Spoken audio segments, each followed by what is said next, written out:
សួស្តីទាំងអស់គ្នាយើងជួបគ្នាម្ដងទៀតហើយនេះខ្ញុំនឹងយករឿងមួយយកមកសម្រាប់ឲ្យចែកជូនគ្រប់គ្នាបានស្ដាប់ទាំងអស់គ្នាហើយក្នុងរឿងនេះក៏មានចំណងជើងថាអញ្ចឹងអាចអានខ្លួនឯងបានដូច្នេះកុំឲ្យកាត់ពេលយូរយើងចូលសាច់រឿងរបស់យើងតែម្ដងទៅដែលក្បាលសាច់រឿងយើងមកយើងបានឃើញថាគ្រាន់តែក្បាលសាច់រឿងយើងមកភ្លាមគឺថាតួឯករបស់យើងថាចាប់ផ្ដើមហើយរឿងស្នេហាហ្នឹងមកតែយើងបានឃើញថាតួឯករបស់យើងកំពុងតែមាន date ជាមួយសង្សាររបស់គាត់ហើយគាត់បានប្រាប់សង្សាររបស់គាត់ថាឲ្យរងចាំបន្តិចទៅបន្តិចទៀតគាត់នឹងជោគជ័យហើយណាសង្សាររបស់គាត់តែជានិយាយថាបើសិនជាខ្ញុំនៅជាមួយលោកឯងហ្នឹងគាត់ជាគ្មានអនាគតទេនៅខាងមុខហ្នឹងតែជាហេតុធ្វើឲ្យស្នេហារបស់យើងមួយគូនេះមានការបែកបាក់គ្នាតែក្រោយពីការជួបជុំនោះបានបញ្ចប់ក៏មានបរិះម្នាក់ណាគាត់បានខលមកជួបតួឯកប្រុសរបស់យើងណាគាត់ប្រាប់ឲ្យបញ្ចប់នៅទំនាក់ទំនងមួយនេះដែលខែធ្វើឲ្យតួឯករបស់យើងកាក់គាំងជាខ្លាំងមនុស្សស្មារតីដល់តែគាត់ចិត្តបានជោគជ័យហើយហើយវាបរាជ័យនៅពេលវេលាចុងក្រោយនេះតែថ្ងៃបន្ទាប់ក្រោយមកយើងក៏បានឃើញតួឯករបស់យើងគាត់ដើរតាមផ្លូវដោយសារតែគាត់មិនមានលុយដើម្បីបង់ថ្លៃផ្ទះជួលរបស់គាត់ហើយគាត់គិតថាតលុយរបស់គាត់ប៉ុណ្ណឹងអាចនឹងធ្វើបានខ្លះហើយគាត់ត្រូវលាងចានដើម្បីរកលុយដែរឬអត់តែគាត់ក៏បានក្លេកទៅឃើញហាងមួយអញ្ចឹងគាត់ក៏សាកចូលទៅដើម្បីផ្សងសំណាងតែគាត់បានប្រាប់ទៅចាស់ហាងថាឲ្យតាកែឲ្យស្រាឆ្នោតខ្ញុំ5 យន្តមកហើយខ្ញុំគាត់តែសាកល្បងវានៅសាប់មួយរំពេចនោះគាត់ក៏បានឃើញលេខចម្លែកអ្វីម្យ៉ាងនៅខាងលើស្លឹកឆ្នោតហើយគាត់ក៏បានគិតថាតើខ្ញុំស្វាងភ្នែកឬពិតជាចម្លែកមែនតើដល់ឡងពេលដែលទូហើយរបស់យើងកំពុងតែមានការគាំងជាខ្លាំងដោយបានឃើញតួលេខនៅលើស្លឹកឆ្នោតរបស់គាត់ហើយលោកតកែគាត់បាននិយាយថានេះស្លឹកឆ្នោតរបស់ឯងសំណាងណាហើយតួឯករបស់យើងគាត់ពិតជាឆ្ងល់ខ្លាំងមែនតើលេខនៅលើស្លឹកឆ្នោតហ្នឹងវាជាស្អីគេគាត់ខំយកដៃប៉ះផងធ្វើអីផងតែនៅតែគ្មានអ្វីដែលចម្លែកសោះតែគាត់គិតថា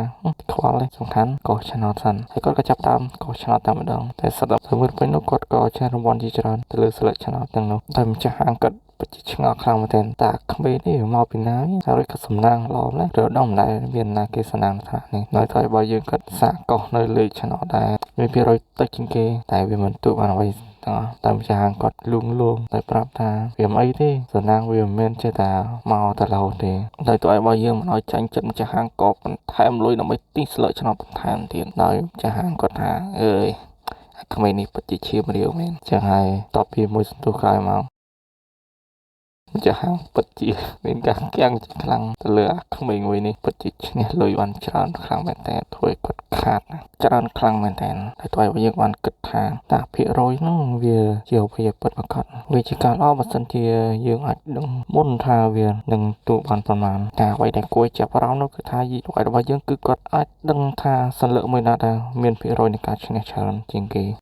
តាមចាងគាត់បានប្រាប់ថាសំណាងវាមិនមែនចេះតែមករាល់ថ្ងៃទេដោយតួឯករបស់យើងតទៅម្ចាស់ហាងយ៉ាងលុយថាវាមិនអីទេបើសិនជាខ្ញុំមិនឈ្នះខ្ញុំនឹងចាត់ទុកថាវាជាការបរិច្ចាគទៅចុះម្ចាស់ហាងគាត់មើលចិត្តឯងគាត់តបទៅវិញថាអញ្ចឹងចាំមើលតើសំណាងរបស់ឯងនឹងមានដល់ពេលណាអើយគឺមិនក៏សំណាងល្អម៉េះឈ្នះមួយដងចាប់គ្នាតែតើរបស់យើងធ្វើទឹកមុខយ៉ាងសឹមថាគឺសំណាងរបស់ខ្ញុំនៅតែនៅខាងខ្ញុំដដែលនៅក្នុងឡុងពេលនោះតើរបស់យើងក៏បានគិតថាបើសិនជាខ្ញុំអាចឈ្នះ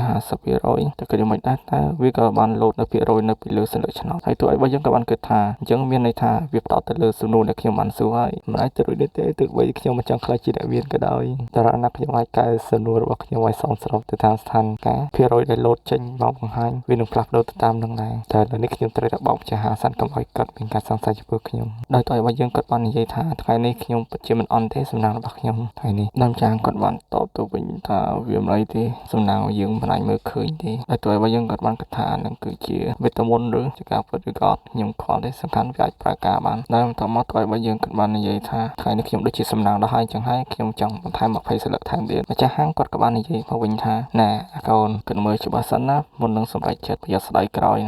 នៅថ្ងៃរបស់យើងគាត់បានតទៅវិញយ៉ាងលយថាកុំបារម្ភអីថ្ងៃនេះខ្ញុំពិតជាសំណាងខ្លាំងណាស់ចាយខ្ញុំនឹងសាកល្បងម្ដងទៀតលោកឲ្យនឹងទទួលបាន5បន្ថែមដោយក្នុងលំពេលដែលថ្ងៃប្រុសរបស់យើងកំពុងតែកោះហ្នឹងម្ចាស់ហាងគាត់ពិតជាភ័យខ្លាំងតែគាត់ខ្លាចតែឈ្នះទៀតហ្នឹងគាត់ជាអស់លុយជាច្រើនទៀតហើយតែសំណាងល្អដែរថ្ងៃរបស់យើងគាត់មិនមានសំណាងក្នុងការទទួលបានជោគជ័យហើយគាត់ក៏បានកោះបន្ថែមទៀតកោះអស់រាប់រយសន្លឹករាប់ពាន់សន្លឹកតែនៅតែមិនទទួលបានអ្វីទាំងអស់ហើយគាត់ពិតជាមើលចិត្តខ្លាំងមែនទែនដោយក្នុងការកោះឆ្នោតសន្លឹកឆ្នោតទាំងអស់នេះ នៅក្នុងឡងពេលដែលទោះបីយើងកំពុងតែខឹងនឹងម្ចាស់ហាងគាត់បានមកប្រាប់ថាដូចខ្ញុំបាននិយាយពីដំបូងអញ្ចឹងគួរតែឈប់ទៅព្រោះការឈ្នះវាមិនមែនតែឈ្នះរហូតទេអ្វីដែលម្ចាស់ហាងគាត់បានដឹងទោះបីរបស់យើងគាត់មិនបានពឹងទៅលើសំណាងទេគាត់ពឹងទៅលើតួលេខដែលបានបង្ហាញនៅលើសន្លឹកឆ្នោតតែទោះបីយើងគាត់ទុំតែទិញសន្លឹកឆ្នោតថ្មីនេះតែបន្ទាប់មកគាត់ក៏បានក្លេកទៅឃើញសន្លឹកឆ្នោតមួយដែលមានភាគរយច្រើនជាងគេអញ្ចឹងដូច្នេះគាត់ក៏បានប្រាប់ទៅម្ចាស់ហាងឲ្យយកសន្លឹកឆ្នោតមួយនោះមកតែនៅពេលនោះម្ចាស់ហាងគាត់ក៏បានដាស់តឿនទៅទោះបីរបស់យើងម្ដងទៀតហើយទោះបីរបស់យើងគាត់ក៏បាននិយាយតបជុំពិតជាអរគុណខ្លាំងមែនទែនសម្រាប់រឿងមួយនេះទោះបីយើងបានគិតក្នុងចិត្តថាខ្ញុំគិតតែចាប់បែកស្វាយទៅគឺបានហើយនៅក្នុងឡងពេលដែលម្ចាស់ហាងគាត់បានទូមានប្រាប់ទៅទោះបីរបស់យើងក៏បានកោះឈ្នះរង្វាន់ម្ដងទៀតហើយដែលធ្វើឲ្យម្ចាស់ហាងរបស់យើងគាត់គាំងទៀតហើយទោះបីរបស់យើងចិត្តតែឈ្នះពីមួយទៅមួយដែលលក្ខណៈថាកាប់លុយម្ចាស់ហាងតែម្ដងតែធ្វើឲ្យម្ចាស់ហាងគាត់ពិតជាភ័យខ្លាំងមែនទែនខ្លាចថាហាងរបស់គាត់ណាលាយក្នុងថ្ងៃនេះជាមិនខានទេហើយទោះឲ្យរបស់យើងហ្នឹងមិនមែនកោះធម្មតាទេដល់ថ្នាក់បន់ព្រះហើយតែទោះឲ្យរបស់យើងហ្នឹងគឺបានគិតក្នុងចិត្តថាខ្ញុំគ្រាន់តែសម្ដែងដើម្បីបោកម្ចាស់ហាងតែប៉ុណ្ណោះតែការពិតទៅខ្ញុំដឹងបាត់ហើយថាខ្ញុំគាត់ជាឈ្នះវាតែម្ចាស់ហាងហ្នឹងគាត់ពិតជាគៀងម្ដងទៀតហើយនៅក្នុងលោកពេលដែលទោះឲ្យរបស់យើងហ្នឹងកំពុងតែចាក់ចេញទៅហើយគាត់ក៏បានគិតថាតើអំណាច system មួយនេះតើគាត់អាចធ្វើឲ្យបានខ្លះហើយក្នុងពេលដែលគាត់កំពុងតែគិតហ្នឹងម្ចាស់ហាងគាត់ក៏បានសួរថាខែនេះខ្លួនឯងដូចជាសម្រាប់ថ្ងៃមិនបានមិនកោះតទៀតតែចៃដន្យនេះទូប្រុសរបស់យើងក៏មិនបានស្ដាប់ទេគាត់ក៏បានយកដៃទៅបើកទ្វារតែចៃដន្យនេះក៏បានឃើញនៅលេខនៅលើទ្វារគាត់ក៏ភ័យយ៉ាងខ្លាំងហើយក៏បានថយក្រោយយ៉ាងលឿនក្នុងមួយរំពេចនោះយើងស្រាប់បានឃើញថាកញ្ចក់ទ្វាររបស់យើងក៏បានបែកហើយទោះឲ្យរបស់យើងក៏បានក៏លេចមើលទៅមានណាឆ្ងាយទេគឺពូល Husky របស់យើងហ្នឹងឥឡូវបានពូក្បាលបាត់ហើយចាស់ហាហ្នឹងគាត់ពិតជាឆ្ងល់ខ្លាំងមែនតើទោះឲ្យរបស់យើងហ្នឹងគាត់គិតដល់របៀបណាហើយគាត់ក៏បានខាត់ទោះឲ្យរបស់យើងឲ្យនៅសានហើយគាត់សួរថាតើនេះគឺជាគ្រូទាយឬនៅក្នុងអំឡុងពេលដែលទោះឲ្យរបស់យើងពូនតែគិតនឹងរកវិធីសាស្ត្រដើម្បីបោកចាស់ហាងកុំឲ្យគាត់សង្ស័យច្រើនគាត់ក៏បានតបទៅវិញថាតាមពិតទៅខ្ញុំនេះគឺជាគ្រូទាយហើយគ្រួសាររបស់ខ្ញុំហ្នឹងមានប្រវត្តិតាំងពី2ទៅ3000ឆ្នាំមកហើយម្ចាស់ហាហ្នឹងគាត់បានថាខ្ញុំមិនជឿលើពេជ្រជំនឿណាទេកុំចង់មកបោកខ្ញុំអីហើយបើសិនគ្រួសារឯហ្នឹងមានអាយុកាលតាំងពី2ទៅ3000ឆ្នាំមកហើយហើយអ្វីបានខ្ញុំមិនដែលឮសោះហើយទោះឲ្យរបស់យើងហ្នឹងក៏បានឃើញថាតួលេខហ្នឹងគាត់ពិតជាមិនជឿយើងទេដូច្នេះគាត់នឹងរកវិធីដើម្បីបោកចាស់ហាងទៀតតែតាមពិតទៅគ្រួសាររបស់ខ្ញុំគឺមិនតមកតាំងពីមួយជំនាន់ទៅមួយជំនាន់មកហើ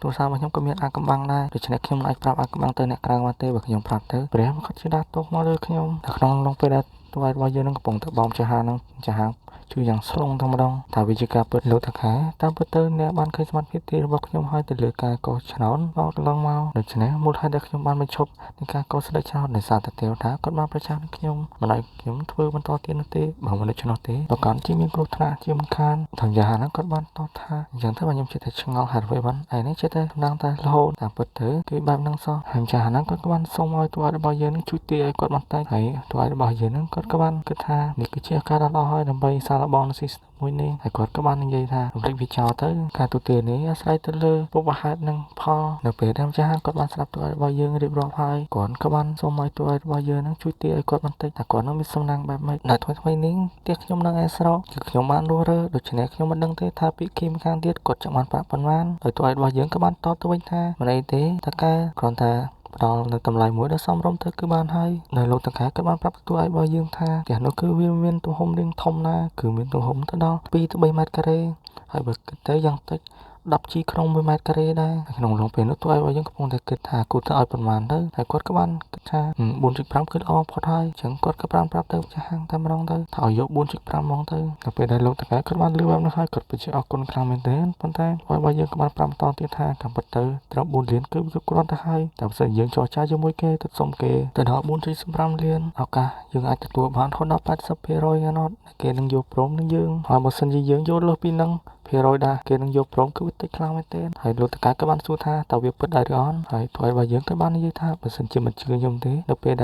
ដែលមានបញ្ហាអាចទាក់ទងមកខ្ញុំភ្លាមបាននៅពេលដែលលោកតកាក៏បានលើបែបនេះហើយគាត់ក៏បានចរចាជាមួយភាគីម្ខាងទៀតរបស់គាត់ហើយជាការរងចាំរយៈពេលយ៉ាងយូរដោយម្ចាស់ហាងហ្នឹងគាត់ក៏ជាសំណងទៅឲ្យថ្លៃប្រុសរបស់យើងហ្នឹងគាត់ក៏បានជូនលុយទៅថ្លៃប្រុសរបស់យើងហ្នឹងចំនួន300,000ណោះចឹងហើយថ្លៃរបស់យើងហ្នឹងក៏រៀងរឹកដែរហ្នឹងថាស្ដាប់ចង់យកទេប៉ុន្តែក្នុងចិត្តវិញចង់បានសឹងអីបន្ទាប់មកគេថា តាកែរបស់យើងហ្នឹងគាត់ក៏បានបាញ់លុយទៅឲ្យទូឯករបស់យើងតែម្ដងតបពីបានលុយហើយទូឯករបស់យើងក៏បានលាចាស់ហាងយើងហ្នឹងចាស់ចេញទៅតែម្ដងទៅបន្ទាប់ពីចាស់ចេញហ្នឹងចេញមកដល់ក្រៅក៏បានជួបនឹង husky របស់យើងទៀតតែវាមិនបានចេញទៅណានោះទេវានៅខាងមុខឯងហើយរនាដីហ្នឹងបាត់ឲ្យបាត់ជើងឯងហើយទូឯករបស់យើងហ្នឹងក៏បានគិតថាតើគូទៅរកម្ចាស់ឲ្យវាដែរឬអត់នៅពេលទូឯកប្រុសរបស់យើងហ្នឹងមើលវាស្ទុះនៅមើលថាដូចជាមិនបាច់ទេដឹងតែចៃដន្យនេះគឺថា husky របស់យើងហ្នឹងក៏បានធ្វើសញ្ញាមួយដែរឲ្យទូឯកប្រុសរបស់យើងហ្នឹងទៅតាមគេថា husky របស់យើងហ្នឹងគឺថាលេងខូចដែរហ្នឹងគេថារត់ញ៉ៃញ៉ៃពេញផ្លូវហ្នឹងធ្វើឲ្យកញ្ញារបស់យើងហ្នឹងបើសម្ពុតបើរោគអត់ទៅហើយបន្ទាប់ពីធ្វើដំណើរឲ្យយ៉ាងយូរគាត់ទៅដល់សួនច្បារមួយហើយទូឯករបស់យើងហ្នឹងក៏បានឃើញកញ្ញាម្នាក់ដែលកំពុងតែថត selfie ណាហើយនាងហ្នឹងគឺជ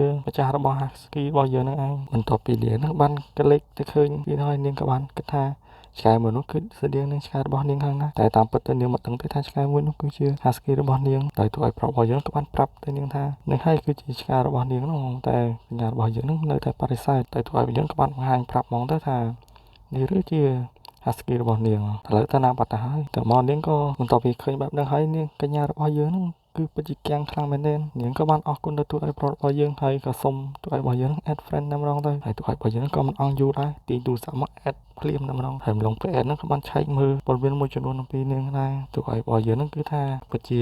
កាំងមែនទែនបន្ទាប់ពីមួយស្ទុះក្រោយមកយើងក៏បានបន្ទាប់ពីការជួបជុំនេះហើយក៏ទៅបានបែកផ្លូវគ្នាដើម្បីទៅកន្លែងរៀងខ្លួនដោយទូឯករបស់យើងក៏បានធ្វើដំណើររហូតទៅដល់ទីផ្សារលក់វត្ថុបុរាណហើយនៅក្នុងទីផ្សារនេះបើថាគ្នាយើងមួយចំនួនណាដែលចង់បានវត្ថុបុរាណនេះអាចមកទិញបានហើយបើចង់បាននេះអាចចាក់ទងមក admin បានដើម្បី admin ដឹកជញ្ជូនទៅដល់ផ្ទះតែម្ដងទៅដល់ទីតាំងក៏បានដែរនៅពេលទូឯករបស់យើងកំពុងតែធ្វើដំណើរគាត់ក៏បានឃើញវត្ថុបុរាណមួយគួរចាប់អារម្មណ៍ហើយគាត់ក៏បានចូលទៅសួនអ្នកលក់ហើយនៅពេលដែលគាត់សួនអ្នកលក់ទៅគាត់ក៏បានដឹងថាអ្នកលក់នេះពិតជាមិនស្មោះត្រង់នោះទេតែគាត់បានបោកប្រាស់អតិថិជនរបស់គាត់គេហៅធ្វើទូឯករបស់យើងហ្នឹងគាត់មិនចង់នៅទេបើមិនដូច្នោះទេគាត់จะអត់លុយច្រើនជាងនេះជាមិនខានបន្ទាប់ពីគាត់ដើរចាក់ចេញហើយគាត់ក៏បានធ្វើដំណើរទៅបន្តទៀតគាត់ក៏បានទៅកន្លែងមួយដែលមានវត្ថុបុរាណដែលគាត់គួរចាប់អារម្មណ៍ហើយគាត់ក៏បានចូលទៅសួរម្ដងទៀតទៅដោយអ្នកលក់ហ្នឹងគាត់ក៏បានថាគាត់ចង់មករៀនមេរៀនមួយចំនួនទៅដល់ទូឯកប្រុសរបស់យើងហើយគាត់បានដឹងថារបៀបនៃការមើលវត្ថុបុរាណហ្នឹងគឺបែបម៉េចព្រោះថាមើលទៅទូឯករបស់យើងដូចជាអ្នកថ្មីថ្មោងហ្មងដោយទូឯករបស់យើងហ្នឹងប្រើរយៈពេលយ៉ាងយូរដើម្បីពិនិត្យមើលនិងមើលថាតើវត្ថុបុរាណមួយណាដែលគួរចាប់អារម្មណ៍នៅក្នុងរងពេលនោះទូឯករបស់យើងក៏បានឃើញវត្ថុមួយដែលចាប់អារម្មណ៍យ៉ាងហើយគាត់ក៏បានប្រាប់ចាស់ហាងថាគាត់នឹងយកវត្ថុមួយនេះដោយទូឯកប្រុសរបស់យើងហ្នឹងគាត់បានក្នុងចិត្តថាគាត់អាចនឹងខ្លាចជាអ្នកជំនាញមើលវត្ថុបុរាណនេះពេលអនាគតគាត់ថាបានដែរ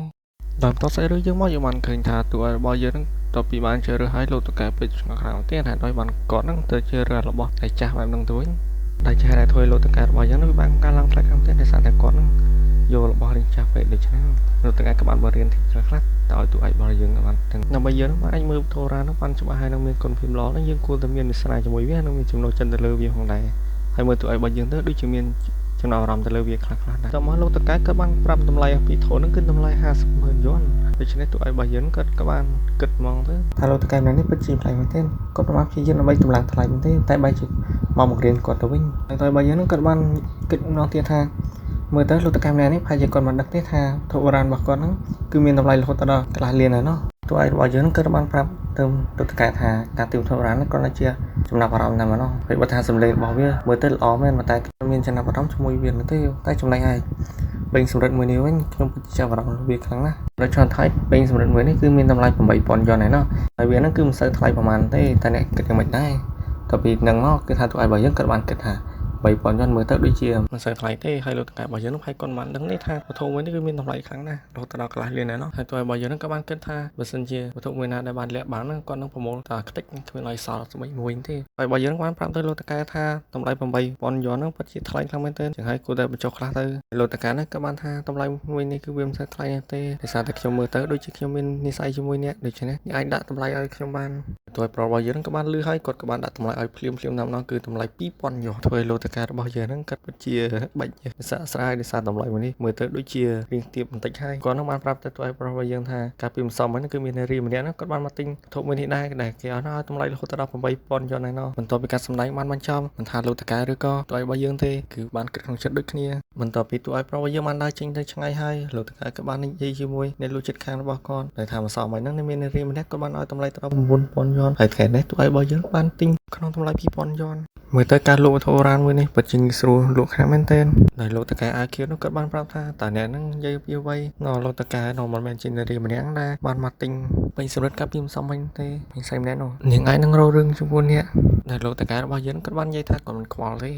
តពីកញ្ញាសខំយើងបានមកដល់ហើយនាងក៏បានក៏លេចមើលទៅរករបស់ដែលនាងចង់បានតែចៃដន្យនេះថារបស់នោះគឺមិននៅទីនេះទៀតទេហើយលោកតកែក៏បានលឺដូច្នោះហើយគាត់ក៏បានសួរទៅកញ្ញាសខំរបស់យើងថាតើរបស់អ្វីដែលមិននៅទីនេះដោយលឺដូច្នោះហើយកញ្ញារបស់យើងក៏បានប្រាប់ហ្មងទៅថាគឺពេញសូរិតកាពីម្សិលមិញហ្នឹងហើយនាងនឹងឲ្យតម្លៃរហូតដល់ 50000 យន់ហើយនោះនៅពេលនោះលោកតកែពិតជាគៀងមែនទេហើយគាត់ក៏បានសួរបញ្ជាក់ម្ដងហើយម្ដងទៀតលោកតកែក៏បានគិតក្នុងចិត្តថាតើវត្ថុមួយនោះពិតជាមានតម្លៃមែនទេហើយដោយបានកញ្ញាម្នាក់នេះគាត់ដឹងហើយកញ្ញាសខំរបស់យើងនេះនាងមិនបានដឹងទេថាវត្ថុមួយនោះគឺបានលក់ឲ្យគេបាត់ហើយនាងក៏បានបន្ថែមលុយរហូតទៅដល់ 80000 យន់ហើយនោះនៅពេលដែលលោកតកែយើងបានលឺដូច្នោះហើយប្រៀបដូចជាគេផ្ទះគាត់ទាំងព្រឹកអញ្ចឹងនៅពេលដែលកញ្ញាសកលរបស់យើងនឹងក៏បានសួរទៅលោកតកែរបស់យើងថាបានលឺអ្វីដែលគាត់បាននិយាយដែរទេហើយនៅពេលនោះលោកតកែរបស់យើងពិតជាគៀងខ្លាំងមែនទេហើយចំណែកពូអាវខៀវវិញគាត់ក៏បានឌឺទៅកាន់លោកតកែរបស់យើងពិតជាចំណេញខ្លាំងមែនទេមើលទៅតែលោកតកែរបស់យើងនោះពិតជាឈឺចិត្តខ្លាំងមែនទេមិនស្មានមកដល់ថាគាត់តាមប្រមាញ់ប្រពេព្រៃតែត្រូវបានចាប់ចិត្តទៅវិញគាត់ពិតជាស្រែកខ្លាំងមែនទេព្រោះថានេះគឺជាតម្លៃរហូតដល់ 80000 យន់ឯណោះហើយក្នុងឡងពេលនោះលោកតកែក៏បានបញ្ជាក់ទៀតថាតម្លៃ 10000 យន់ហ្នឹងវិញដែរដល់កញ្ញាសកលរបស់យើងក៏នៅតែយកព្រមតែឆែដែលធ្វើលោកតកែរបស់យើងនឹងថាដាច់ផ្ងាតែម្ដងក្នុងឡងពេលនោះថាលោកពូអាខៀវរបស់យើងក៏បានប្រាប់ទៅកញ្ញាសកលរបស់យើងថាវត្ថុមនុស្សត្រូវបានទិញដោយបរិមម្នាក់មិនហើយក្នុងតម្លៃ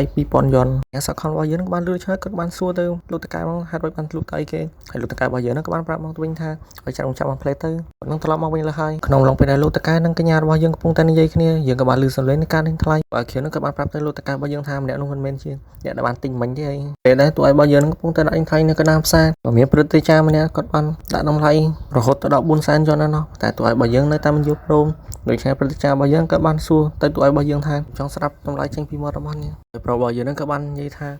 ាដោយសារតែលោកព្រឹទ្ធាចារ្យហ្នឹងគឺជាអ្នកជំនាញដូច្នេះខ្ញុំចង់ធ្វើជាមិត្តជាមួយលោកចូលចំណាយ 500,000 យន់មិនដែរលោកព្រឹទ្ធាចារ្យក៏បានលឺដូច្នោះហើយគាត់ពិតជាស្វែងចិត្តខ្លាំងមែនទែនឥឡូវនេះតួឯរបស់យើងខ្លាចជាមិត្តរបស់លោកព្រឹទ្ធាចារ្យហើយបន្ទាប់ពីលោកតកែរបស់យើងគាត់បានលឺហើយថាចំនួន 500,000 យន់គាត់យ៉ាងខ្លាំងមែនទែនក្នុងឡងពេលនោះថាលោកពូអសគាត់បានមកហើយគាត់ក៏បានសួរថាមើលទៅលោកតកែរបស់យើងក៏នៅទីនេះដែរហើយឲ្យមើលទៅមុខរបស់លោកដូចជាស្លេកម្ល៉េះបន្ទាប់មកដោយកញ្ញាសកលរបស់យើងហ្នឹងគាត់មិនមកយូរគាត់ក៏បានឲ្យតម្លៃរហូតដល់ 550,000 យន់ឯណោះដល់ក្នុងឡងពេលដែលតួឯរបស់យើងកំពុងតែសម្លឹងមើលនាងដោយកញ្ញាសកលរបស់យើងហ្នឹងគឺថារៀងឆ្នះដែរណានាងក៏បានគិតក្នុងចិត្តថាតើប៉ែនេះកំពុងមើលស្អីហ្នឹងក៏មិនតែលោកតារបស់នាងហ្នឹងចង់បានទេក៏មិននាងក៏មិនមកទិញដែរគឺថាពេលនោះតួឯរបស់យើងក៏បានគិតថានាងហ្នឹងគាត់ចង់បានដែរហើយ system ហ្នឹងក៏បានបង្ហាញមកថា 100% អញ្ចឹងមានន័យថានាងហ្នឹងពេលចង់បានវាហាក់ដូចជាអាចតម្លៃថ្លៃបានទៀតហើយតួឯរបស់យើងក៏បានគិតមានក៏បានឃើញលោកតកែយើងក៏បានហៅមកទៅក៏បាន say hello លោកតកែលោកនៅទីនេះដែរណាខ្ញុំបានទិញរបស់នេះពីអ្នកចំនួនតែ 2000 យន់តែប៉ុណ្ណោះតែតាមពិតទៅរបស់មួយនេះគឺមានតម្លៃរហូតដល់ជិតកន្លះលានដែរណោះក្នុងឡងពេលដែលលោកតកែរបស់យើងកំពុងតែកាំងហ្នឹងគាត់បានគិតនឹងចិត្តថាក្នុងការលក់ដ៏ល្អបែបនេះគួរតែនាំខ្ញុំពេលក្រោយផងដល់សាររឿងយើងមកយើងបានឃើញថាកញ្ញាសខំរបស់យើងគាត់បានឲ្យតម្លៃដល់ 560,000 តមកគឺថាសួរទូឲ្យប្រុសយើងថាព្រមហើយទេអញ្ចឹងតមកថាប្រជាគាត់បានមកនិយាយជាមួយកញ្ញារបស់យើងថានាងតូចគួរតែទៅធ្វើតាមច្បាប់អ្នកថ្លៃហើយតបពីការប្រឹងប្រែងគ្នាហើយគឺថាទូឲ្យរបស់យើងគាត់ក៏បានតបទៅវិញថាមិនមែនខ្ញុំមិនចង់លួងទេតែអ្នកទាំងពីរគួរតែឲ្យតម្លៃខ្ញុំដោយមិនមកអង្គយូរថាទាំងលោកប្រជានិងកញ្ញាសខំរបស់យើងហ្នឹងគាត់ក៏បានដាក់ដេញថ្លៃតែម្ដងទៅគឺថាដាក់រហូតទៅដល់លោកប្រជាហ្នឹងក៏បានដាក់ឲ្យរហូតទៅដល់ 200,000 ណោះបន្ទាប់ពីប្រប្រជាហ្នឹងគាត់បាននិយាយដូច្នោះហើយគាត់ក៏បានមើលទៅរបស់យើងនឹងមើលទៅពិតជាប្រហែលមែនទែនចឹងហើយគាត់ក៏បានសួរមកទៅថាតើនាងត្រូវជាអ្វីជាមួយនឹងព្រឹទ្ធាឌីមីនអញ្ចឹងតែមកថាកញ្ញារបស់យើងក៏បានតបទៅវិញថាគាត់ត្រូវជាតារបស់ខ្ញុំអញ្ចឹងដល់ពីលោកព្រឹទ្ធាគាត់បានលើកដូច្នោះហើយគាត់ក៏បានតបទៅវិញថាប្រហែលជាតាចាស់ម្នាក់នោះពឹងឲ្យកញ្ញារបស់យើងមកទិញហើយមើលទៅតបពីនេះមកគាត់ថាលោកព្រឹទ្ធាអញ្ចឹងក៏បានណែនាំខ្លួនមកថាគាត់នឹងគឺមានឈ្មោះថាលីវូគូចឹងហើយខ្ញុំនឹងហៅគាត់ថាជាលោកព្រឹទ្ធាលីបន្ទាប់ពីការសន្ទនាយ៉ាងយូរមកគឺថាតួឯករបស់យើងក៏បានអឺតក្បាលមកដើម្បីមកសួរអ្នកទាំងពីរមកថាតើអ្នកទាំងពីរនឹងចង់ទិញបន្តតែឬអត់ចឹងបន្ទាប់ពីកញ្ញាសខំយើងបានលឺដូច្នោះហើយគាត់ក៏បានតបទៅវិញថាគាត់ជិះទិញហើយតែមុនទិញគឺថាកញ្ញារបស់យើងក៏បានជូនដំណើរព្រឹទ្ធាចារ្យលីរបស់យើងទៅផ្ទះសិនបន្ទាប់ពីដូច្នោះហើយគឺថានាងក៏បានបាញ់លុយទៅឲ្យតួឯករបស់យើងហើយតួឯករបស់យើងក៏បានឲ្យទំនិញទៅកញ្ញារបស់យើងបន្ទាប់ពីបានហើយគឺថាតួឯករបស់យើងគឺខ្ញុំខ្ជិបតែម្ដងមើលទៅទឹកមុខតួឯកប្រុសរបស់យើងទៅគឺថាដឹងច្បាស់តែម្ដងបន្ទាប់ពីការធ្វើទឹកមុខនឹងយ៉ាងសោះសង្ហាមកគឺថាតួឯករបស់យើងក៏បានសូមពីឆាតកញ្ញាសខំរបស់យើងតែម្ដងទៅដើម្បីឲ្យតួឯករបស់យើងមានភាពងាយស្រួលក្នុងការតាក់ទងនៅពេលណាដែលគាត់មានធុរ៉ានមកថ្មីអញ្ចឹងតទៅពីកញ្ញារបស់យើងនឹងក៏បានលឺដូច្នោះថានាងក៏បានគិតថាមើលទៅប្រហែលជាប្រុសមួយនេះប្រហែលជាមានគំនិតអាក្រក់ហើយអញ្ចឹងហើយនាងក៏បាននិយាយថាប្រហែលជាគ្មានលើកក្រោយទៀតទេតទៅពីការសន្ទនារបស់មកចប់គឺថាតួឯករបស់យើងក៏បានវាយសក់មួយក៏បាននិយាយថាតើនាងនឹងគឺជានរណាបន្ទាប់ពីកញ្ញារបស់យើងបានលឺដូច្នោះហើយគឺថានាងក៏បានថយក្រោយយ៉ាងលឿនហ្មងដូចជាតួឯករបស់យើងនឹងគឺចាស់ជាងនាងអញ្ចឹងតមកតួឯករបស់យើងក៏បានគិតនៅជាមួយ system របស់គាត់ថានាងគាត់ជាចាស់ជាងគាត់អញ្ចឹងតែអ្វីដែល system បានបង្ហាញមកគឺថា 0% ចាំបានន័យថាមិន មែនទេហើយតើរបស់យើងក៏បានគិតម្ដងទៀតថាកញ្ញារបស់យើងមានអាយុ20ឆ្នាំតើមកថាភាគរយដែលបានចេញមកគឺថា100%អញ្ចឹងគឺពិតជាត្រឹមត្រូវតែពីទូឲ្យរបស់យើងក៏បានគិតយ៉ាងយូរហ្នឹងថាកញ្ញារបស់យើងក៏បានលោកបានសួរមកថាតើលោកកំពុងធ្វើស្អីហ្នឹងតើមកថាទូឲ្យរបស់យើងក៏បានតទួញថាវាមានស្អីទេហើយទូឲ្យរបស់យើងក៏បានគិតបន្តទៀតទៅគិតហ្នឹងមានគិតអីច្រើនទេគិតរឿងកញ្ញារបស់យើងហ្នឹងហើយហើយកណាត់របស់នាងនៅក្នុងឡងពេលនោះថាកញ្ញារបស់យើងហ្នឹងខ្ញុំនឹងដើរចេញហើយណាថាទូឲ្យរបស់យើងក៏បានធ្វើជាទូទាយថានាងមានអាយុ20ឆ្នាំហើយកើតនៅចុងខែកញ្ញាតើមកកញ្ញារបស់យើងរឹកភ្ញាក់ផ្អើលដែរហើយក៏បាននិយាយថាតើលោកដឹងដល់របៀបណាអញ្ចឹងហើយទូឲ្យរបស់យើងក៏បាននិយាយថាគាត់ហ្នឹងគឺអាចទូទាយបានបន្ថែមទៀតអញ្ចឹងទៅតើមកកញ្ញារបស់យើងថាពេលនេះផៃគាត់បោកហើយទូឲ្យរបស់យើងក៏បាននិយាយថាអញ្ចឹងខ្ញុំនឹងនិយាយបន្ថែមទៀតដែរហើយអ្នកកើតនៅពេលរុស្ស៊ីថ្ងៃទី30ខែកញ្ញាហើយប្រហែលម៉ោង3:30នាទីអញ្ចឹងបន្ទាប់ពីកញ្ញារបស់យើងបានលឺឆ្ងល់ថានាងភ័យខ្លួនមកហើយបន្ទាប់មកគឺថាពូអាវខៀវរបស់យើងហ្នឹងគាត់ក៏បាននិយាយថាមើលទៅមុខអ្នកស្រីម្នាក់ហ្នឹងមើលទៅដូចជានាងកំពុងតែទុកអ្វីមួយយ៉ាងអញ្ចឹងមើលទៅប្រហែលជាពិបាកហើយមើលទៅអ៊ំពូរបស់យើងហ្នឹងគាត់បាននិយាយថាមើលទៅកំឡោះអ្នកនេះញ៉ែមើលដូចជានៅសតវត្ស21អញ្ចឹងជាគាត់ហ្នឹងប្រមូលព័ត៌មានពីនាងជាច្រើនហើយមើលទៅបានគាត់ដឹងបែបនេះមើលទៅយើងរៀនអាណិតរបស់យើងណាទូរស័ព្ទទៅពីពូរបស់យើងដែលគាត់មានការយល់ច្រឡំតែមកគាត់ថាទូរបស់យើងក៏បាននិយាយម្ដងទៀតថានាងនៅកើតនៅថ្ងៃទី30ខែកញ្ញានៅវេលាម៉ោង3:24:36វិនាទីទៀតតែមកថាមិនបងយូកញ្ញារបស់យើងគាត់ក៏បានខលទៅកាន់ម៉ាក់របស់នាងតែម្ដងទៅក៏បានសួរនៅអ្វីដែលទូរបស់យើងបាននិយាយមិញអញ្ចឹងតែមកម៉ាក់របស់នាងក៏បាននិយាយថាគាត់ណានឹងហើយគឺថាម៉ាក់របស់នាងក៏បានសួរបន្តទៀតថាហើយបាននាងដឹងអញ្ចឹងហើយកញ្ញារបស់យើងកំពុងតែគាំងហើយព្រោះថាវាពិតជាត្រឹមត្រូវមែនតែមកថាទូរបស់យើងក៏បានសួរថានាងមានអ្វីចង់សួរមែនទេបើនាងមើលបើខ្ញុំបែបនេះខ្ញុំពិតជាអៀនខ្លាំងមែនទែនបើមកថាកញ្ញារបស់យើងក៏បានគិតថាពេលវេលារបស់នាងមែនទែនធ្វើខាត់ពេលអស់លេងតែមកថាទូរបស់យើងក៏បានខាត់កញ្ញារបស់យើងថាវាកាន់ជាការនិយាយលេងទ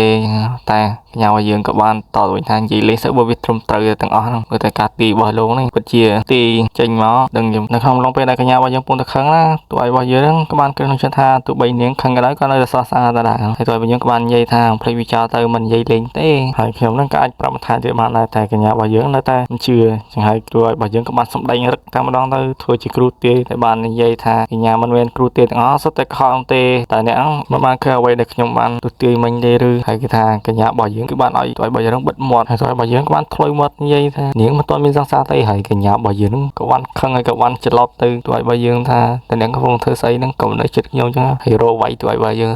យើងក៏បានគិតថាតែបាយលើហេតុគតិរបស់គាត់ហ្នឹងថាច្រើនឆ្នាំមកគឺថាតែចរិតបែបហ្នឹងនឹងការខឹងរបស់នាងបែបហ្នឹងគឺថាគាត់ជានាងគាត់ជាលក្ខអ្វីម្យ៉ាងសំខាន់តើមកគឺថា system របស់យើងក៏បានលុតចេញមកផ្លេតតែម្ដងដែលធ្វើឲ្យរបស់យើងភ្ញាក់ផ្អើលដោយភ្លេចខ្លួនច្រឡំនិយាយចេញក្រៅដែលធ្វើឲ្យកញ្ញារបស់យើងហ្នឹងក៏បានអៀនហើយក៏ភ័យថាតើលោកកំពុងតែនិយាយអ្វីនៅទៅឲ្យប្រាប់របស់យើងហ្នឹងក៏បានសួរថាអ្នកមិនយកពីអ្វីដែលខ្ញុំបាននិយាយទេតើមកថាកញ្ញារបស់យើងមិនបានស្ដាប់ដៃទៅឲ្យរបស់យើងហ្នឹងទៅកលៀនជាងហើយដើម្បីសួរចម្លើយបន្ទាប់ពីដល់កន្លែងស្ងាត់ហើយថាកញ្ញារបស់យើងក៏បានជម្រាបសួរទៅឲ្យប្រាប់របស់យើងឆាប់ប្រាប់ពីដែលអ្នកបានដឹងថាទៅឲ្យរបស់យើងក៏បានតតវិញថាខ្ញុំអាចទីបានហើយកញ្ញារបស់យើងក៏នៅតែថាលោកពិតជាខកខ្ញុំហើយដូច្នេះទៅឲ្យរបស់យើងក៏បាននិយាយបន្តទៅថានៅលើដងខ្លួនរបស់នាងគឺមានបញ្ជ្រុយ3ដូច្នេះថាកញ្ញារបស់យើងត្រូវបានលើកដូច្នេះហើយ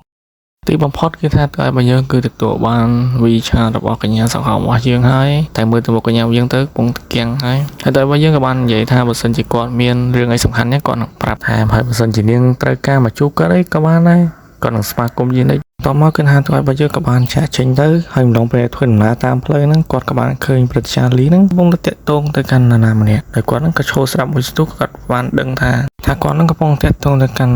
់គ្រួសាររបស់កញ្ញាសង្ហរបស់យើងហ្នឹងតើវាបានដឹងដូច្នោះហើយគឺថាតើរបស់យើងរឿងភ័យខ្លួនមកដោយតួឲ្យរបស់យើងហ្នឹងគាត់បានដឹងដូច្នោះហើយគឺគាត់មិនបានបងអង្គយូនទេគឺថាគាត់នឹងរត់ចាក់ចេញពីទីតាំងហ្នឹងតែម្ដងយ៉ាងលឿនស្លេវហ្មងហើយកាត់មកដល់ទីតាំងកញ្ញាសកលរបស់យើងគឺថានាងកំពុងតែរងចាំអ្វីម្យ៉ាងក៏មិនដឹងដែរតែមួយស្ទុះមកគឺថាតើយើងក៏បានផ្ញើសារមកប្រាប់អញ្ចឹង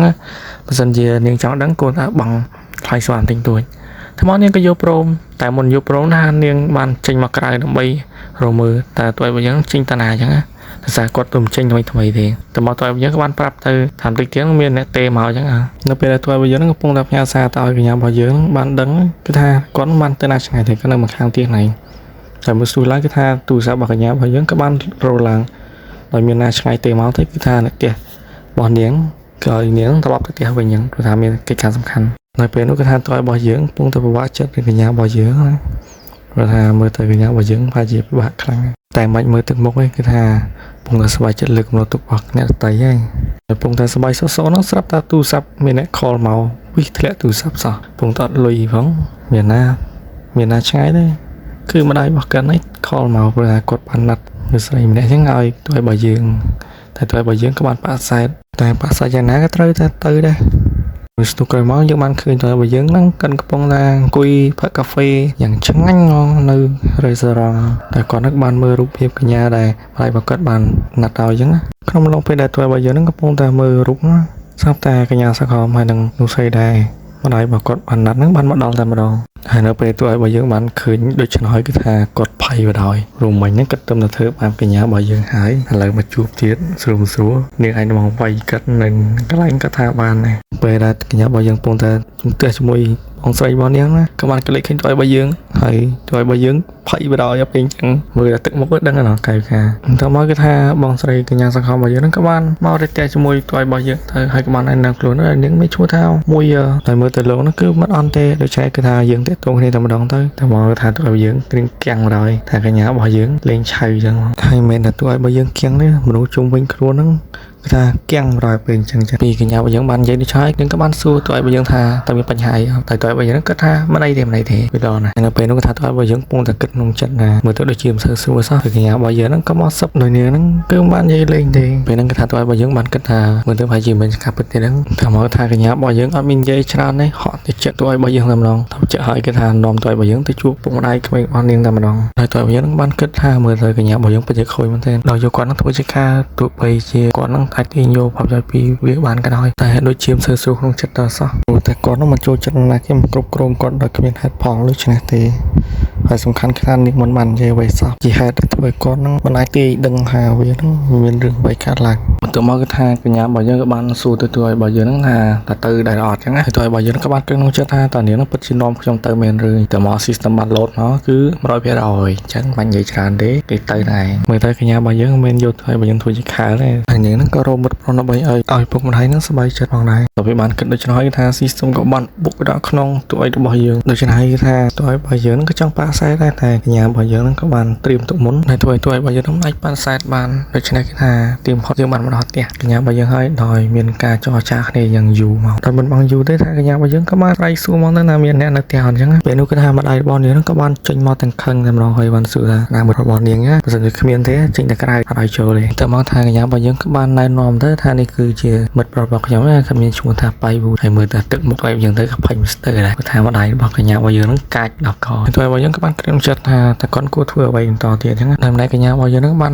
ឃើញដូច្នោះហើយនាងក៏បាននិយាយថាជុំមិនបាននិយាយតាំងពីដំបូងឲ្យនិយាយមួយបើម្ដងខ្ញុំដាក់ប្រើឲ្យនិយាយមិនទាន់ព្រោះតែគ្នាបកស្រាយឲ្យទីងទឿនសោះមួយពេលនេះយើងក៏បានឃើញថាពុករបស់កញ្ញារបស់យើងនឹងមកពីកលិតណាដែរម្ដងចាប់ដៃទៅរបស់យើងហើយបាននិយាយថាមើលទៅឯងមិនជាមិនអន់ទេកាន់បានហើយកញ្ញារបស់យើងហ្នឹងក៏បានរៀបរាប់ប្រាប់ពុកម្ដាយរបស់នាងថាទោះឲ្យរបស់យើងហ្នឹងធ្លាប់ជាសង្សាររបស់នាងមុនហើយបន្ទាប់ពីបានបែកគ្នាទៅនឹកស្មានដល់ថាថ្ងៃនេះណាត់ជួបហើយបានជួបទៅវិញហើយមើលទុកមុខទោះឲ្យរបស់យើងវិញថាភ្លឹកដូចតុកតាចឹងហើយបើកលេចទៅមើលខាងឪពុករបស់កញ្ញារបស់យើងវិញទៅដូចជាអត់ជឿសោះហ្មងតើមកម៉ាក់កញ្ញារបស់យើងហ្នឹងក៏បាននិយាយថាអញ្ចឹងថាបានជាមិនថ្ងៃនេះកញ្ញារបស់យើងហ្នឹងដូចមិនសូវសប្បាយចិត្តសោះមួយយ៉ាងតើមកគាត់ថាឪពុករបស់កញ្ញារបស់យើងក៏បានអត់ឲ្យទៅរបស់យើងទៅតែម្ដងហើយគាត់បាននិយាយថារឿងនេះចាំនិយាយពេលក្រោយទៅបើខ្ញុំដឹងថាអ្នកមកអញ្ចឹងខ្ញុំនឹងរៀបចំអ្វីយ៉ាងហើយអូទៅហ្នឹងមិនអូសយកទៅដាក់នៅកន្លែងទុកភ្ញៀវទេគឺអូសយកទៅដាក់ក្នុងបន្ទប់កញ្ញារបស់យើងហ្មងហើយធ្វើឲ្យកញ្ញារបស់យើងហ្នឹងអៀនដល់អញ្ចឹងកញ្ញារបស់យើងហើយនឹងទួឲ្យរបស់យើងហ្នឹងអត់បាននិយាយទេគឺទៅស្អីដាក់គ្នាទៅហេទៅហើយតើមកថាយើងក៏បានឃើញម្ដាយរបស់នាងហ្នឹងម្ដងយកផ្លែឈើមកឲ្យហើយស្រាប់ពេលនោះថាពុករបស់នាងក៏មកប្រាប់ម្ដាយរបស់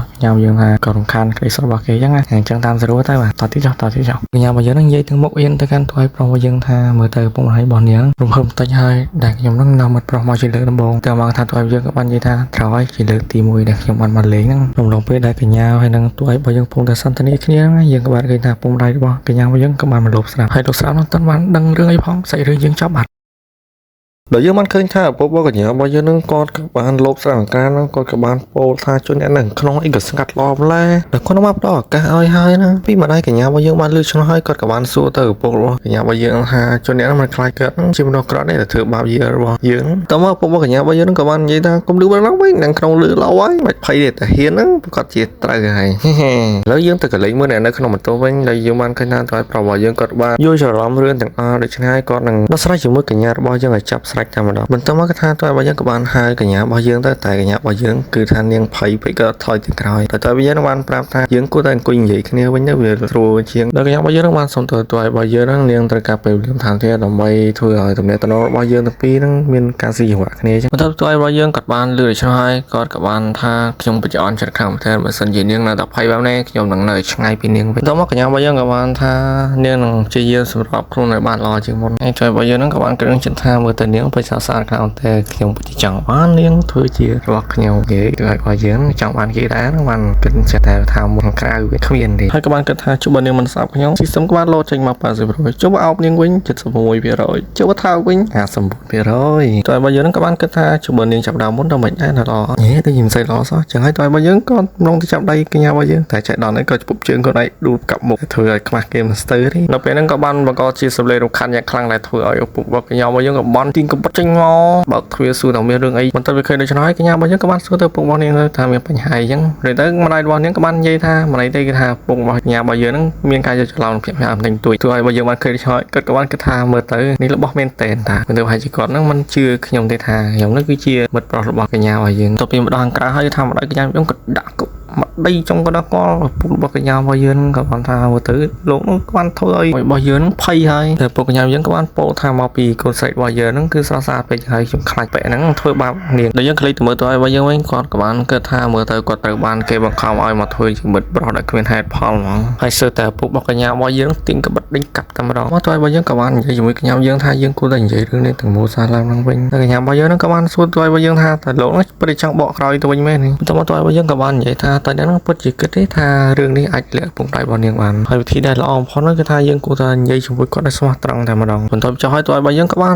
ដើរចេញទៅតែកញ្ញារបស់យើងក៏បានសុំជំនួយពីទៅឲ្យរបស់យើងយើងក៏លេងមើលពុកម្ដាយរបស់កញ្ញារបស់យើងវិញដោយពុករបស់នាងបានថាមើលទៅហាក់ដូចជាមានការឆ្លោះគ្នាបន្តិចបន្តួចហើយម្ដាយរបស់នាងក៏បានថាមើលទៅមកពីលោកឯងហ្នឹងបានធ្វើឲ្យមានរឿងកើតឡើងដល់ពេលអ្នកទាំងពីរបាននិយាយចប់ហើយគឺថាបានរត់ទៅមើលតែម្ដងថានឹងមានរឿងអ្វីកើតឡើងបន្តទៀតនៅពេលនោះគឺថាទៅឲ្យយើងក៏បានគិតថាខ្ញុំមិនគួរនៅទីនេះទេមើលទៅគាត់ទាំងពីរនេះហ្នឹងបានជួយកូនស្រីរបស់គាត់ទៅបែរជាធ្វើបាបកូនស្រីរបស់គាត់ទៅវិញទេហើយធ្វើបែបហ្នឹងក្នុងពេលទៅឲ្យយើងពងពេលជើហ្នឹងម្ដាយរបស់កញ្ញារបស់យើងក៏បានប្រាប់ទៅថាវិចិត្ររបស់អ្នកបានសាមហើយដែលខ្ញុំហ្នឹងចៃដន្យនេះបានធ្វើឲ្យកំពប់ទឹកស៊ុបនៅលើវិចិត្ររបស់អ្នកដោយទៅឲ្យយើងគាត់បាននិយាយថាអីគេកញ្ញារបស់យើងហ្នឹងក៏បាននិយាយជាមួយម៉ាក់នាងទៅម៉ាក់អីចូលម៉ាក់ធ្វើម្ហូបនៅផ្ទះបាយថាមិនបានមកដល់ទីនេះដោយរបៀបណាហើយពុករបស់កញ្ញាយើងក៏បានថានាងពិតជាធ្វើប្រែខ្លាំងមែនតើមើលទៅបែបមួយរបស់យើងហ្នឹងទៅផ្ទះដោយរបៀបណាវិញម្ដាយរបស់កញ្ញាយើងក៏បានថាឲ្យគាត់នឹងសាក់នៅទីនេះទៅដោយមកលឺឆ្នោះហើយពុករបស់កញ្ញាយើងក៏បាននិយាយទៅថាឲ្យបែបពូយើងនៅទីនេះទៅគិតមិនដែរមកគឺថាទៅឲ្យយើងក៏បានប្រាប់ទៅថាកូនប្រុសក្មួយស្រីរបស់ពូខ្ញុំគឺបានឈឺហើយអញ្ចឹងខ្ញុំត្រូវទៅពេលឥឡូវហ្នឹងតាមពិតទៅមានណាឆ្ងាយឈឺនេះគឺទៅឲ្យរបស់យើងហើយអ្នកឈឺហ្នឹងឥឡូវយើងកាត់មកដល់ផ្ទះទៅឲ្យរបស់យើងដោយទៅយើងបានគិតថាមើលទៅមានតែការរត់លុយទេតែវាស្រួលជាងគេហើយនឹងសុខភាពទៀតគិតខានវិញស្អីទៅផ្សារឥឡូវយើងកាត់មកដល់ផ្សារយើងបានឃើញថាលោកតកែរបស់យើងហ្នឹងកំពុងតែជូតថោរបស់គាត់ឲ្យស្អាតណាដោយសារគាត់មានការគិតខុសកាលពីម្សិលមិញបន្ទាប់មកយើងក៏បានឃើញថាមានបរិបទម្នាក់ចូលមកទិញហើយលោកតកែរបស់យើងក៏បានសួរទៅថាតើការអ្វីដែរលោកតែពេលមើលច្បាស់ទៅគឺថាទូអីរបស់យើងនឹងឯងឈោខំនំយ៉ាងតំណងម្ដងដែលគ្មានជាពាក់ណាមរៀលតើមកតើរបស់យើងក៏បានសួរទៅលោកតកែរបស់យើងទៅថាតែហ្នឹងតើលោកមានវត្ថុអីដែលបានយកមកពីជនបទទៀតអត់តើមកថាលោកតកែគាត់ក៏បានថាមានហើយនៅទីនេះហើយនៅពេលហ្នឹងថាលោកតកែក៏បានគិតថាចាំមើលតែពេលហ្នឹងហ៊ានតែទិញគាត់នឹងឡើងថ្លៃម្ដងព្រោះលោកមុនគាត់បានខាតច្រើនមែនទែនតើមកតើរបស់យើងក៏បានសួរទៅលោកតកែទៅថានៅត្រង់ណាតើមកលោកតកែបានបង្ហាញទៅថានេះនៅទីនេះហើយមានរបស់ច្រើនដែលខ្ញុំបានយកមករបស់ទាំងអស់នេះគឺថាវាល្អខ្លាំងមែនទែនបន្ទាប់មកថាលោកតកែរបស់យើងក៏បានព្យាយាមចូលទូឲ្យរបស់យើងហ្នឹងប្រាប់ពីប្រវត្តិហើយនឹងរឿងរ៉ាវជាច្រើនដែលតទៅនឹងវត្ថុទាំងអស់នេះដែលជាវត្ថុបុរាណហ្នឹងឯងហើយទីបំផុតគឺថាទូឲ្យរបស់យើងក៏មានការចាប់អារម្មណ៍ខ្លាំងទៅលើវត្ថុទាំងអស់នេះបន្ទាប់ដូច្នោះហើយគឺថាទូឲ្យរបស់យើងក៏បានសួរតម្លៃទៅលោកតកែរបស់យើងថារបស់ទាំងអស់នេះមានតម្លៃប្រមាណហើយលោកតកែក៏បានបង្ហាញមកទៅថាប៉ណ្ណឹងមិនដែរគឺត្រឹមតែ60យន់ទេទៅទូឲ្យរបស់យើងបានលឺឆ្លើយគាត់ក៏ថាអីលោកតកែគឺមិនលក់អីតម្លៃប៉ុណ្ណឹងរបស់ទាំងអស់នេះគឺមានតម្លៃខ្លាំងណាស់មិនគួរណាលក់តម្លៃថោកនៅថានេះទេចាំមើលខ្ញុំនឹងវិតម្លៃឲ្យតម្លៃដែលសមរម្យជាងនេះហើយពេលហ្នឹងហាលោកតកែគាត់ភ័យផងខឹងផងថាយីអាមួយនេះមកធ្វើអីចឹងអីភ័យអស់លេងលុបលឹងអស់តើមកទៅឲ្យយើងក៏បានគិតមកថារបស់ទាំងអស់នេះគឺជារបស់ពិតតែវាមិនប្រកបចឹងរបស់ទាំងអស់នេះគឺជារបស់ហាញខ្លាចក៏វាមិនប្រកបដូច្នេះទៅយើងក៏បានគិតដូចនេះថាក្នុងចំណោមរបស់ទាំងអស់នេះគាត់ជារបស់ពិតមួយហើយចឹងហាចេញមកគឺពិតជាត្រឹមត្រូវមែនអញ្ចឹងគឺថាធ្វើឲ្យទូឲ្យរបស់យើងនឹងឆ្លុកនំនឹងវិសនឹងដាច់ខ្យល់ស្លាប់តែម្ដងតែមិនទាន់បានខ្លាចជាមហាសេដ្ឋីមកទៅយើងក៏បានថាឥឡូវខ្ញុំបានមើលឃើញហើយនៅពេលលោកតកែគាត់បានលឺឆ្លើយគាត់ក៏បានដាក់តម្លៃទៅថាខ្ញុំនឹងលក់ឲ្យអ្នកក្នុងតម្លៃ600,000យន់តែ ដែលសន្តានជាតិជនរបស់ខ្ញុំនឹងលក់ឲ្យអ្នកដោយចូលតម្លៃត្រឹមតែ5សែនតែប៉ុណ្ណោះទៅពីទូឲ្យរបស់យើងហ្នឹងគាត់បានលឺដូច្នេះគាត់ក៏បានប្រាក់សែនដែរសារគាត់ជាចំណេញបានច្រើនជាងនឹងទៀតអញ្ចឹងគាត់បានបាញ់លុយឲ្យលោកតកែរបស់យើងតែម្ដងទៅបន្ទាប់ពីបានបាញ់លុយឲ្យលោកតកែរបស់យើងហើយគឺថាទូឲ្យរបស់យើងក៏បានប្រមូលអវ៉ាន់របស់គាត់រួចរត់ទៅលឿនមកព្រោះថាខ្លាចលោកតកែរបស់យើងផ្លាស់ប្ដូរចិត្តហើយពេលហ្នឹងថាលោកតកែរបស់យើងគាត់គាំងដែរចុងអាកូននេះកាត់ស្អីវាធ្វើជាបែកអញ្ចឹងក្នុងចំណោមរបស់ទាំងអស់នោះគឺមានរបស់ពិតមួយទៅដូចវាមិនអាចទេដឹងខ្ញុំនឹងបានទិញវានៅកន្លែងធម្មតាតែប៉ុណ្ណោះមិនអាចទេតែបរមណានោះគឺមានសំណាក់ម្ដងទៀត